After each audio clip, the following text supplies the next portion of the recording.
పించడం, గోవుకి ప్రదక్షిణం చేయడం, గోవుకి గ్రాసం పెట్టడం, గోవుకి గరుకు స్తంభం వేయడం, గోవుని నిమరడం, గంగడోలు దువ్వడం, గోవుని రక్షించడం, ఇవన్నీ పరమోత్కృష్టమైనటువంటి పుణ్యకార్యములు. అందుకే పెద్దలు ఒక మాట చెప్తారు, అన్నిటికన్నా కష్టం ఏది అంటే అమ్మ వెళ్ళిపోవడమే. అమ్మని చూడాలి అంటే ఆవుని చూస్తే చాలు.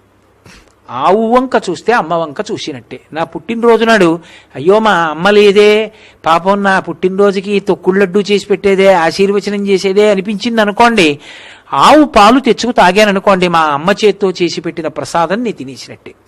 ఆవు అరటిపండు పెట్టాననుకోండి, ఆ రోజున మా అమ్మ నా చేతి భోజనం చేసినట్టే.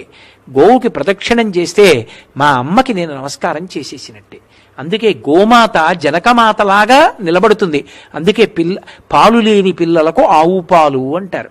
పశువుల నుండి వచ్చేటటువంటి పాలు రజోగుణ తమోగుణాలు కల్పిస్తాయి. అందుకే